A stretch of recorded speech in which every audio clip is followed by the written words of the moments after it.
we definitely had more time, which was good. You know, I mean, we wanted to make sure that every song we put on this album was bulletproof. That every song we put on this album was fantastic. That stood on its own, but at the same time complemented everything about the album. So we definitely had the time to really put it together and really do it our way and really do it in a way that was going to come off bigger than the last two combined. So yeah, I mean, it was really exciting. You know, I mean, we afforded ourselves more time for pre-production. We afforded ourselves more time in the studio, and we afforded ourselves enough time to make sure that everything we wanted to do, we got to do musically, sonically, everything.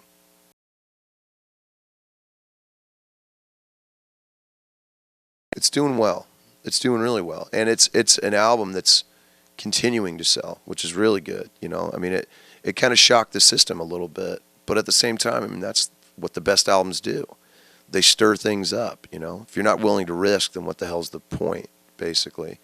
And for us, it made more sense for us to just kind of keep branching out and putting out that different music and really showing people the diversity of the songs, as well as just how strong the songs are that we write, you know, than to basically just kind of play cookie cutter and release, you know, Come Whatever May 2 or something like that. And it's you know, people are really, really digging it. You know, it was almost like an underground thing, and now it's slowly starting to come to the surface now.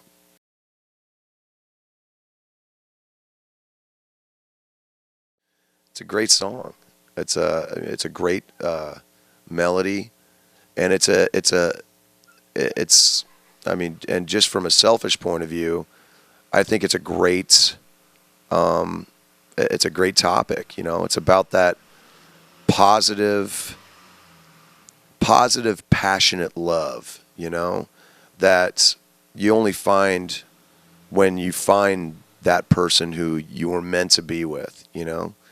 So for me, it's a positive song. It's the attitude is there, the passion is there, and I think that's why a lot of people like it, because it's a different type of love song, and it's beautiful and frenetic and just really, really good.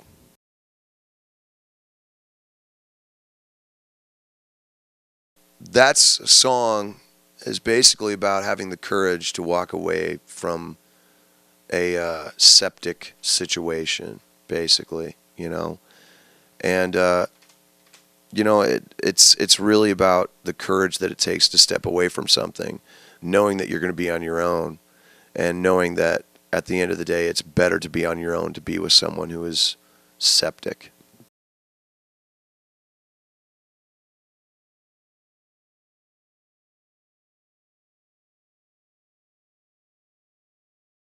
I think it's fun, you know. I think it's cool to show people where the songs came from, show the little differences here and there, you know.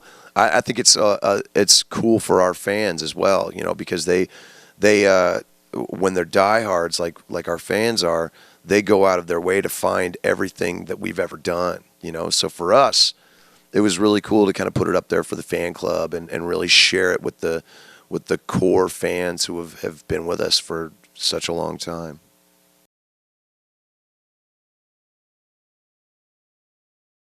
Allowing myself to talk about certain things. It's a really well-rounded book. I mean, there's a lot of humor to it. It's very well, in my eyes, it's very intelligently written. But at the same time, it's a very dark book, you know, because it's basically making the point that they aren't sins at all. They're human traits, human characteristics that we all share. We all experience these emotions or these urges. And it's really what you do with them that makes them a sin or not. But at the end of the day, that urge, that trait is not the sin. They're mistakes. That's all they are. You know, you can learn from those mistakes and become a better person.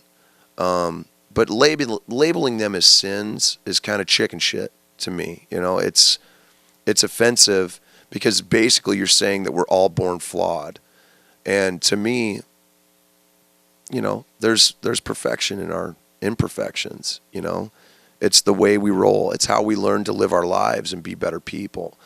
So I kind of balance that with a lot of stories from growing up and being on the road and whatnot. And there's some really dark stuff on it, but at the same time, there's some very funny and kind of uplifting stories in it as well.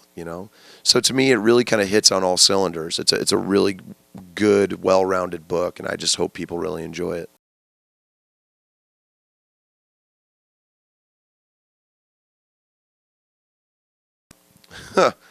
That's a beautiful question. I have no idea. So far, sure. It's it's constant. I mean, I'm always working.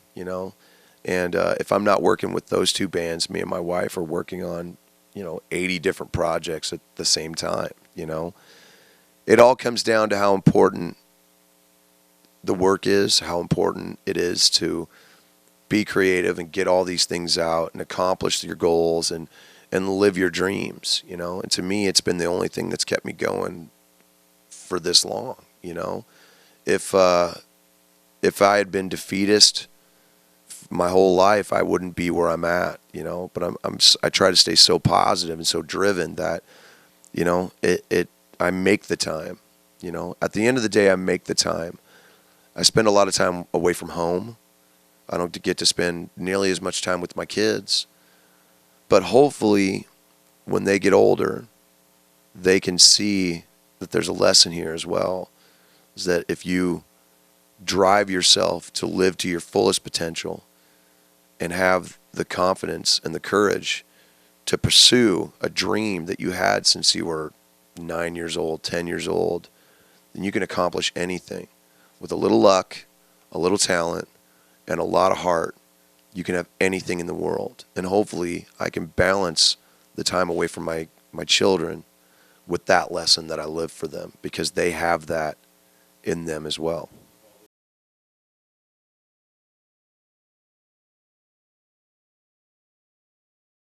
Too soon to talk. I'm involved with something called Operation Hush Hush right now that no one's ever going to see coming. Nope. Don't even ask.